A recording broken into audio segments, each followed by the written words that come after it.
নমস্কার বন্ধু, sport pencil চ্যানেলের আরেকটি নতুন ভিডিওতে আপনাদের স্বাগত জানাবো। আজকের ভিডিও সব থেকে বড় মূল বিষয় সেটা হচ্ছে রাভসান রবিনোকে নিয়ে। আপনারা জানেন যে আগামী মরশুমে ইস্টবেঙ্গল ক্লাবে জার্সি গায়ে রাভসান রবিনো খেলছে। কার পরিবর্তে খেলছে? ক্লেটন সিলভার পরিবর্তে, একদম সুস্পষ্ট।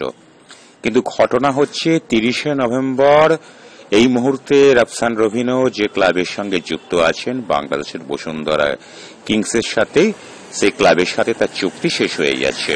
তাহলে অনেকেই বলছেন যে ফ্রি ফুটবলার যখন, তাহলে তাকে তো যখন তখন নেওয়া যায় না। বন্ধু, আন্তর্জাতিক ট্রান্সফার বলে একটা বস্তু রয়েছে এবং সেই গ্যারাকলেই আটকে গেলেন রাভসান রবিনো। অর্থাৎ ট্রান্সফার উইন্ডো কোন একটা দেশের যতক্ষণ না পর্যন্ত খুলবে ততক্ষণ পর্যন্ত রাভসান রবিনোকে ইস্টবেঙ্গল ক্লাব কোনোভাবেই নিতে পারবে না।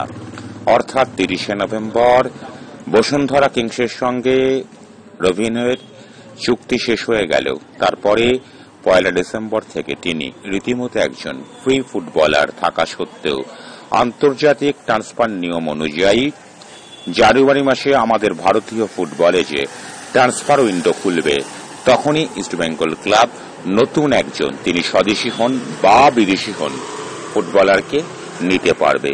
তার আগে কোনো মতে নয়। ঠিক এই গ্যারাকলে আটকে গিয়েই শেষ পর্যন্ত খারাপ লাগলেও ভালো লাগলেও, প্রসঙ্গত একটা কথা বলি, আমি গতকালের বলেছিলাম যে ডার্বিতে খেলবে রবিনো। হ্যাঁ বন্ধু, ডার্বিতে শেষ পর্যন্ত আত্মপ্রকাশ করবেন এই রবিনো। ডিসেম্বর মাসে ইস্টবেঙ্গল ক্লাবের ইন্ডিয়ান সুপার লিগের 5টা ম্যাচ আছে। সেই মুহূর্তে রবিনো ফ্রি ফুটবলার থাকা সত্ত্বেও জানুয়ারি মাসের ট্রান্সফার উইন্ডোর আগে তাকে ইস্টবেঙ্গল ক্লাব কিছুতেই তাদের জার্সি গায়ে পড়াতে পারবে না। এটা বলার পরে এই ভিডিওর সব থেকে গুরুত্বপূর্ণ অংশ আমি তুলে ধরব আপনাদের সামনে। সেখানে এমন একজন ফুটবলার সম্পর্কে আমাকে 2-4টে কথা অতি অবশ্যই বলতে হচ্ছে। এই রবিনো সূত্র ধরি, রবিনোর পরিবর্তে, কার পরিবর্তে রবিনো আসছেন?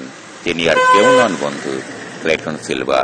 গত 3টে মরশুম ক্লেটন আমাদের যে সার্ভিস দিয়েছেন তার প্রতি আমাদের কৃতজ্ঞতা জানাতেই হবে।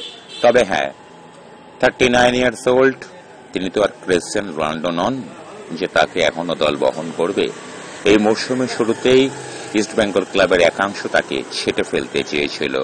শেষ পর্যন্ত সংখ্যাগরিষ্ঠের মতামত অনুযায়ী তিনি ইস্টবেঙ্গল ক্লাবে জায়গা পেয়েছেন। খুব স্বাভাবিকভাবেই তিনি সেভাবে নিজেকে আর মেলে ধরতে পারছেন না। বয়স তো একটা ম্যাটার, এই সত্যটা অন্তত ফুটবলের মতো একটা খেলায় মেনে আমাকে দিতেই হবে। শেষ পর্যন্ত ক্লেটন সিলভার পরিবর্তে আসছেন অতি অবশ্যই রাভসান রবিনো। কবে আসবেন, কিভাবে আসবেন, কোন পদ্ধতিতে তারা আসবেন, সেটা আপনাদের কাছে মোটামুটি আজকের দিনে দাঁড়িয়ে কিছুটা স্পষ্ট করলাম।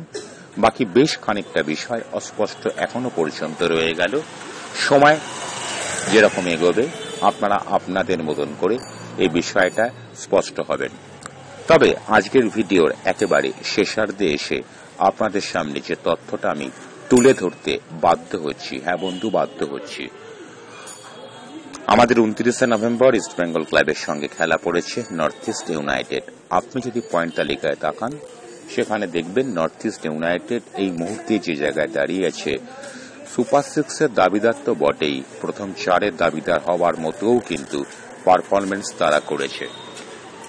ঘরের মাঠে খেলা, ইস্টবেঙ্গল ক্লাব কিছুটা অ্যাডভান্টেজ নিয়ে খেলবে, জনসমর্থন পাবে। অবশ্য জনসমর্থন বলছি বটে, ইস্টবেঙ্গলের খেলা দেখতে এই মুহূর্তে মাঠে ইস্টবেঙ্গল সমর্থকরা ওই 1010 বা 12 অতি প্রিয়, অতি বড় ভক্ত ইস্টবেঙ্গল সমর্থক ছাড়া আর কেউ বন্ধু ইস্টবেঙ্গলের খেলা এই মুহূর্তে ঘরের মাঠেও দেখতে যায় না। মাউন্ট স্পোর্টিং ম্যাচে আমরা দেখেছিলাম দুটো স্থানীয় দল খেলা সত্ত্বেও দর্শক সংখ্যা 21,000-এর সামান্য বেশি। ধরে নিতেই পারি সেখানে 12-13 ইস্টবেঙ্গল, বাকিটা মোহামেডান, বা হতে পারে বেশিটা মোহামেডান। তার কারণ মাউন্ট স্পোর্টিং এর সমর্থকদের মধ্যে এখনো অব্দি তাদের ক্লাবকে নিয়ে যে আবেগটা রয়েছে, এই আবেগটা কিন্তু অনেকাংশে ইস্টবেঙ্গল ক্লাব বা মোহনবাগানের সমর্থকরা, আমি কাউকে ছোট না করে পরিসংখ্যান অনুযায়ী তথ্য বলছি, সেখানে তারা বেশ খানিকটা পিছিয়ে রয়েছে। ইস্টবেঙ্গল ক্লাবের সমর্থকরা কিছুটা সাকসেস ওরিয়েন্টেড। দল সাফল্য পেলে মাঠে যাব গাঁটের করি খরচা করে, আর দল যদি একান্তই সাফল্য না পায় তাহলে ঘরে বসে থাকবো, ম্যাচ টিভিতে দেখবো বা দেখবো না, সমালোচনা অতি অবশ্যই আমরা করব। এই মুহূর্তে ভিডিও বানাচ্ছি, নিজেকে বলতে ভীষণ খারাপ লাগছে আমি একজন ইস্টবেঙ্গল নিবেদিত প্রাণ।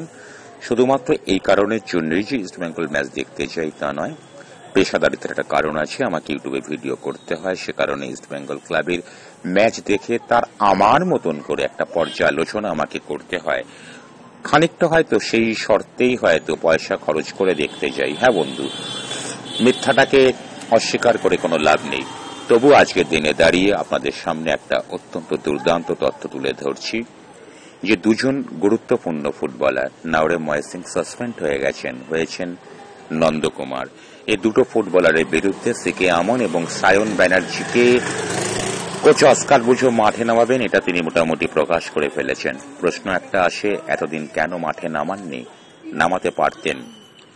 বঙ্গ সন্তানদের এভাবে অবজ্ঞা করলে পরে বাংলার কোন দল বন্ধু সাকসেস পেতে পারে না। এই মুহূর্তে সন্তোষ ট্রফি চলছে, সেখানে আমরা দেখেছি সন্তোষ ট্রফিতে বিহারের বিরুদ্ধে আটকে গেল। কেন আটকে গেল? বা দলের বিরুদ্ধে কেন 11খানা গোল দিল? এই কারণেই বন্ধু বঙ্গ সন্তান ফুটবলারদেরকে অতি অবশ্যই গুরুত্ব দিতে হবে। গোটা দেশ গুরুত্ব দিচ্ছে যখন ভূমিপুত্র দেশ, সেখানে বাংলা ফুটবল বা ক্রিকেট সব থেকে বড় কথা। ড্রেসিং রুমেও বোধহয় এখনো পর্যন্ত বাংলা দলে ক্রিকেট বা ফুটবলে বলুন হিন্দিতে কথা হয়। বন্ধু, আমাদেরকে নতুন করে একটু ভাবার দরকার আছে। আপনারা ভাবুন। আজকের মতো ভিডিওটা শেষ করছি। জয় ইস্ট বেঙ্গল।